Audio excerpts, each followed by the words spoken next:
Hai semua, salam sejahtera Malaysia. Hari ini tuan-tuan dan puan semua, satu keputusan paling mengejutkan yang telah didedahkan oleh SPRM. Seperti yang kita sudah tahu, hampir setiap hari ada saja kerja, ada saja pengumuman, pendedahan, penangkapan yang dilakukan oleh SPRM. Hari ini satu pendedahan yang paling menarik.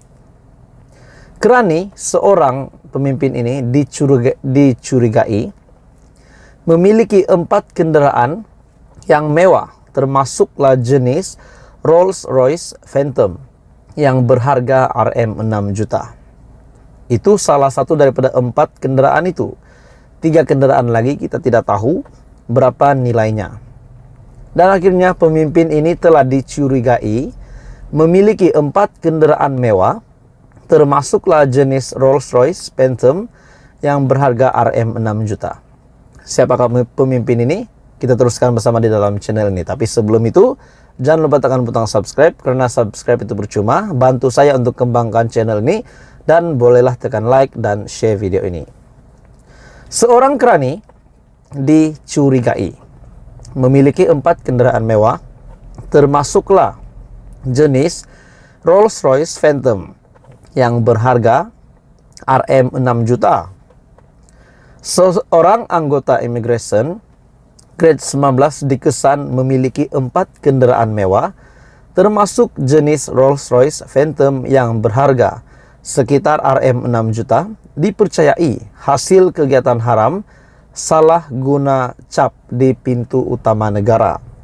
Perkara itu akhirnya terbongkar selepas SPRM melakukan siasatan berikutan penahanan 28 anggota dan pegawai imigresen di Selangor dan Johor sejak Selasa yang lalu.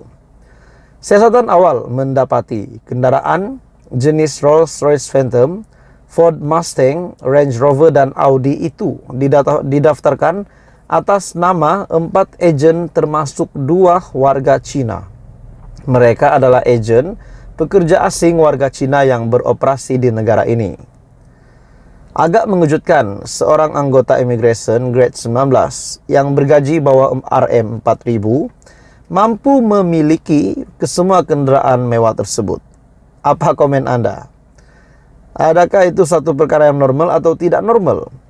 Seorang penjawat awam, seorang anggota immigration grade 19 yang hanya bergaji di bawah Rm4.000 memiliki 4 kenderaan mewah termasuk Ford Mustang, Range Rover, Audi, dan Rolls-Royce. Siasatan akhirnya mendapati kenderaan-kenderaan mewah yang digunakan anggota berusia 31 tahun itu adalah sebagai balasan kerana membantu membuat setting counter di pintu utama negara. Dan menurut sumber itu, pihak berkuasa telah mengenal pasti identiti 4 ejen berkenaan dan operasi mengesan mereka sedang giat dijalankan. Sementara itu, SPRM menahan seorang pegawai immigration dan 3 lagi ejen pekerja asing bagi membantu siasatan kes rasuah salah guna pengesahan cap di pintu utama negara menerusi Ops Selat. Jadi ini satu perkara yang mengejutkan. Pendedahan demi pendedahan oleh SPRM, dan hari ini pula kerani ataupun anggota immigration yang hanya bergaji Rm4.000 di bawah memiliki 4 kenderaan mewah ini. Apa komen Anda? Ini satu tangkapan yang paling mengejutkan ramai orang di Malaysia. Sudah pasti mengejutkan Perdana Menteri dan juga yang di Pertuan Agong bagi saya. Apa komen Anda? Teruskan bersama di dalam channel ini. Jangan lupa tekan butang like, share, dan subscribe. Hai semua, salam sejahtera Malaysia. Akhirnya berkenaan dengan saman fitnah antara Tuan Ibrahim dan juga Menteri Ekonomi Rafizi Ramli.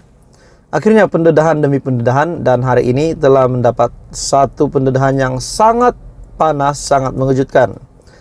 Di mana berkaitan dengan saman fitnah, Rafizi mendakwa cuma jemput Tuan Ibrahim untuk beri penjelasan. Rafizi Ramli sebagai Menteri Ekonomi berkata, dia hanya menjemput Tuan Ibrahim, Tuan Man, bagi mendapatkan penjelasan berhubung projek bernilai Rm2 bilion yang didakwa diluluskan selepas Parlimen terbubar pada akhir tahun lepas. Adakah kalau ini benar pendedahan ini? Adakah Rafizi Ramli akan membuktikan bahwa Tuan Ibrahim memang terlibat salah laku atau bagaimana? Oke tuan-tuan dan puan semua, sebelum saya meneruskan, saya meminta jasa baik Anda untuk tekan butang like, share, dan subscribe. Karena subscribe itu free dan percuma. Menteri Ekonomi Rafizi Ramli menjelaskan hal itu dalam kenyataan pembelaan terhadap saman fitnah yang dikemukakan timbalan Presiden PAS berkenaan. Pembelaan Rafizi yang telah difailkan di Mahkamah Tinggi Kuala Lumpur pada 28 Desember tahun lalu. Dan pada akhirnya tindakan sivil yang difailkan oleh Tuan Ibrahim pada November 2022 berikutan dakwaan yang dibuat oleh Rafizi bahwa kerajaan sementara melalui Kementerian Alam Sekitar dan Air ataupun KASA cuba menganugerahkan kontrak yang bernilai berbilion ringgit kepada syarikat kroni. Kalau ini benar memang habislah. Menurut dokumen pembelaan yang dilihat Malaysia kini, Rafizi Ramli menafikan kenyataannya yang dibuat semasa 2 sidang media di Ibu Pejabat PKR di Petaling Jaya, Selangor pada 7 dan 9 November tahun lepas. Itu adalah fitnah atau dilakukan dengan niat jahat. Defendant menegaskan dia membangkitkan isu itu untuk tujuan perhatian umum serta wacana awam yang sihat. Defendant menyatakan bahwa niat sebenar defendant membuat kenyataan media adalah untuk menjemput dan atau menggalakkan plaintiff memberi penjelasan berhubung kenyataan media dan atau membawa kepada perhatian umum isu ketulusan oleh pihak berkuasa dalam pemberian kontrak bagi projek dan atau meningkatkan kesedaran awam berhubung pengurusan perolehan kerajaan dalam tempo sementara selepas pembubaran parlimen dan sebelum pilihan raya umum ke-15 dan atau isu perbelanjaan dana awam yang menjadi isu kepentingan awam, dakwa Rafizi Ramli. Timbalan Presiden PKR itu mendakwa dia memperoleh maklumat berhubung komunikasi dan proses dalam pemberian proyek tertentu di bawah KASA dan Tuan Ibrahim sebagai menterinya ketika itu perlu menjawab untuk memberikan penjelasan.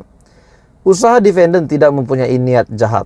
Ia selaras dengan hak defendant untuk menyuarakan pendapat dan pandangan sebagai ahli politik, warga negara dan pembayar cukai, dan ia juga dilindungi di bawah perkara 10 dalam kurungan 1 dalam kurungan E Perlembagaan Persekutuan, kata Rafizi. Menurut ahli parlimen Pandan itu juga, pihak yang mendapat faedah daripada kenyataan medianya adalah rakyat dan pembayar cukai. Justru adalah salah bagi Tuan Ibrahim melihat semua itu dari sudut yang sempit, seolah-olah membabitkan isu pribadi di antara defendant dan plaintiff dan juga PAS. Sementara itu, sebagai menjawab pembelaan Rafizi, Tuan Ibrahim antara lain menegaskan Rafizi membuat dakwaan palsu atas kapasitinya sebagai ahli politik dan calon pandan semasa tempo kempen PRU 15.